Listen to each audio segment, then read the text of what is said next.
Bom, eu quero trazer uma outra atualização para vocês também de uma situação, né, que chamou a atenção de todos, que foi a queda da ponte entre Maranhão e Tocantins. A Marinha do Brasil encontrou a 12ª vítima depois do desabamento. Eu vou conversar então com a Marília Ribeiro, que vai atualizar os dados para a gente agora. Como é que está sendo feito esse trabalho e o que já sabemos sobre mais essa pessoa que acabou morrendo ali em Marília após o desabamento da ponte?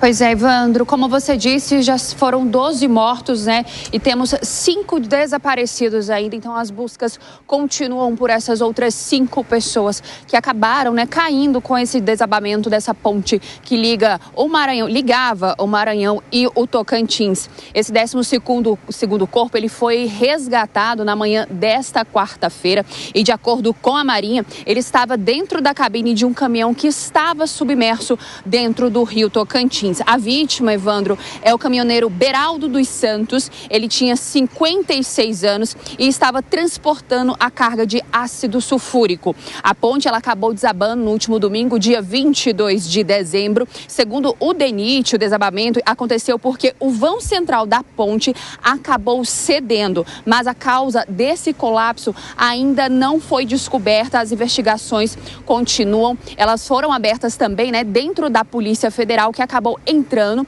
e no DENIT também foi criado um grupo para poder tentar descobrir, né, quais foram essas causas, e o prazo desse grupo para poder entregar um relatório para as autoridades é de 120 dias, contados a partir da data que a ponte desabou no dia 22 de dezembro, né? E ontem o Ministério dos Transportes, Evandro, acabou contratando uma empresa que será responsável pelas obras de reconstrução da ponte que liga os estados do Maranhão e o Tocantins. Ao todo, essa obra está estimada em mais de 171 milhões de reais, e o prazo para a reconstrução dessa estrutura da ponte é até o dia 22 de dezembro de 2025, exatos um ano desse desabamento que aconteceu em 2024. A contratação foi feita em caráter emergencial, ou seja, com dispensa de licitação. Agora, o que está sendo mais importante, Evandro, é resgatar, né, tentar encontrar essas outras 5 pessoas que estão desaparecidas e, de fato, encontrar o que foi que causou esse colapso que acabou no desabamento dessa ponte que ligava os estados do Maranhão e o Tocantins, e que, por enquanto, nós temos 12 mortos e 5 desaparecidos, Evandro. Obrigado pelas informações, viu, Marília Ribeiro? Um ótimo trabalho aí para você. Gustavo Segré, eu queria falar sobre a omissão das autoridades também, né? Porque já havia várias denúncias sobre a estrutura dessa ponte. Até ali no momento, né, um vídeo que viralizou de um vereador que gravava a situação quando a ponte começou a ceder, começou a rachar de fato. Logo depois veio essa tragédia que resultou já na morte de 12 pessoas e ainda tem 5 desaparecidas. Essa preocupação com um contrato emergencial que dispensa a licitação, ou seja, você não tem uma concorrência, isso garantiria um trabalho mais rápido, mas, ao mesmo tempo, demandaria também mais fiscalização para que o dinheiro público fosse bem empregado e que colocasse de pé uma ponte que ofereça segurança para quem cruza os estados de Tocantins e Maranhão todos os dias. As informações dizem que há 5 anos a DENIT tinha a informação de que essa ponte estava com problemas de manutenção. A manutenção sempre vai ser muito mais barata do que a construção de uma ponte nova e não precisaria lamentar 12 vítimas e 5 desaparecidos. Isso é muito grave, estamos falando de pessoas, de vidas humanas que poderiam ser poupadas se alguém tivesse feito o trabalho que era para ter sido feito.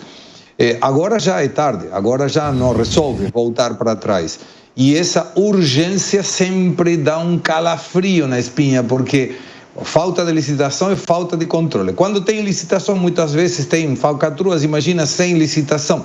Isso não quer dizer que vai ter corrupção, mas teria que ter sim um impacto importante na fiscalização para evitar que o recurso público seja mal utilizado.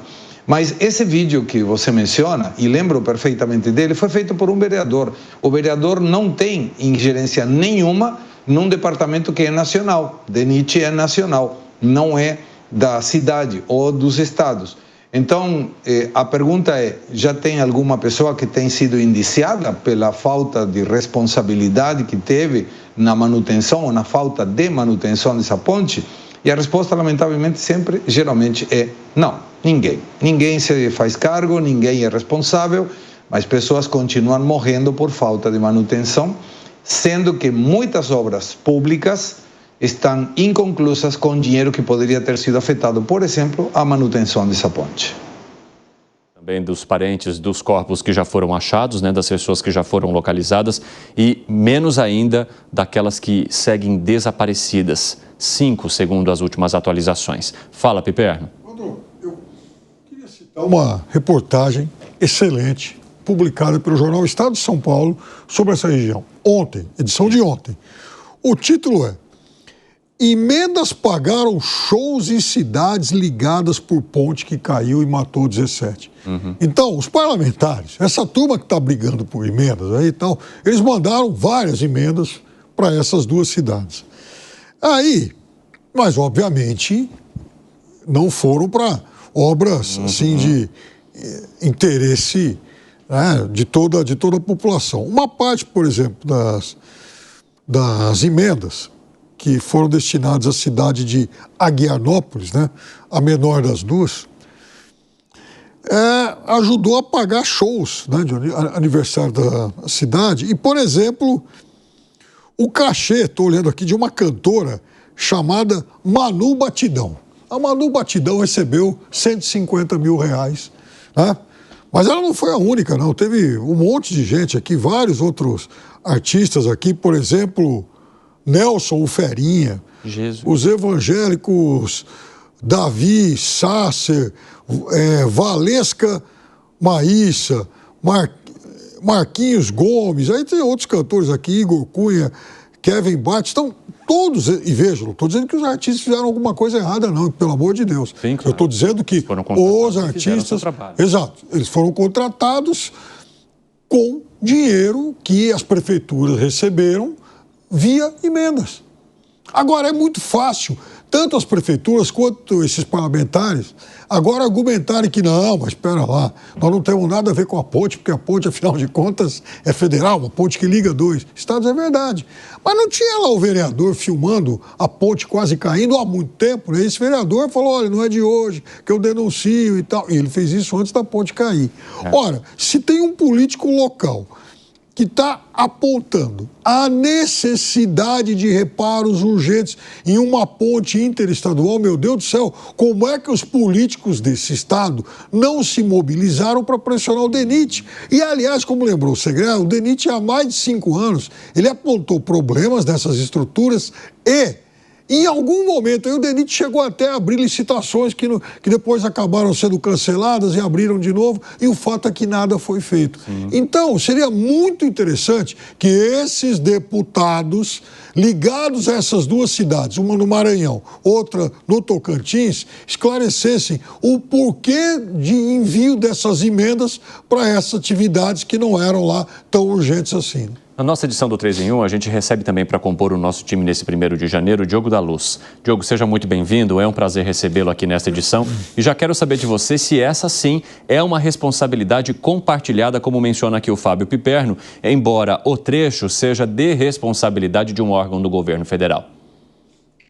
Boa tarde, Cine, todos que nos acompanham. Um prazer estar com vocês e feliz ano novo para todos. Feliz ano novo. Deveria mesmo ser uma responsabilidade compartilhada, mas não é. Um vereador não tem essa autonomia. Ele pode pedir. Eu também posso pedir, como você que nos ouve também pode. Então, é dizer que agora a responsabilidade passa a ser nossa? Claro que não. A responsabilidade é da União. O problema é muito simples. O que é da União é de todos. O que é de todos é de ninguém.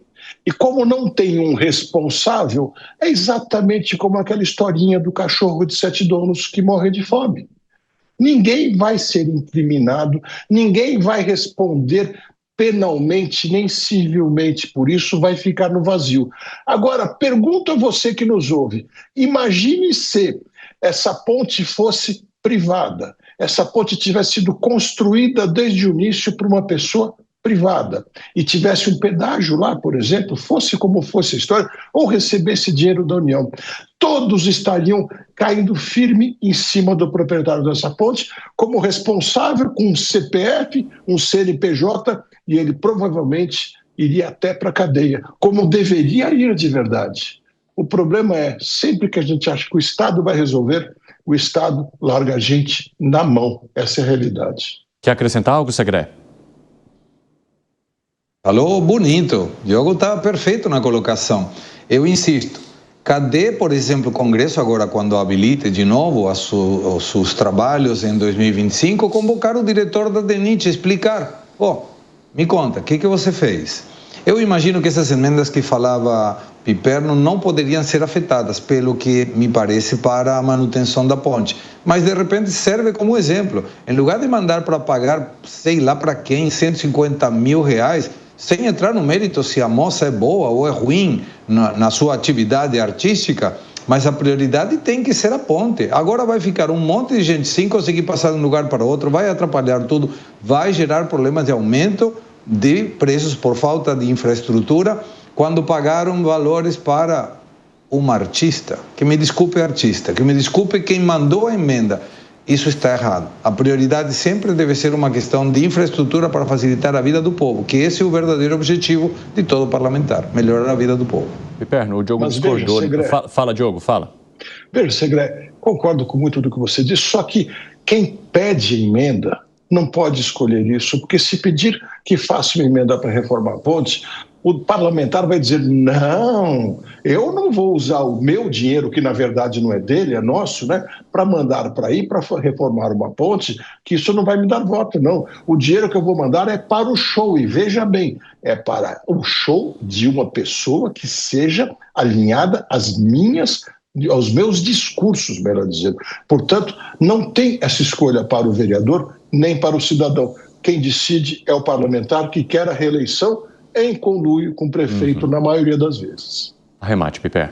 Não, claro, veja, eu nem estou insinuando, nem estou imaginando aqui que o vereador tenha o poder para determinar que o governo federal faça reforma da ponte. Não é isso. O vereador está apontando o problema, então ele tem prefeitos e deputados que atuam naquela base eleitoral, naquela região, em cidades servidas pela ponte. Ora, se o prefeito está fazendo o alerta, e se tem se o vereador está fazendo o alerta, e se tem o prefeito, e se tem o deputado que inclusive tem o poder de assinar a emenda, cadê essa turma toda para pressionar, por exemplo, o DENIT para falar, opa, eu preciso disso aqui, essa ponte está caindo, olha só o estado de precariedade dela. E isso não foi feito.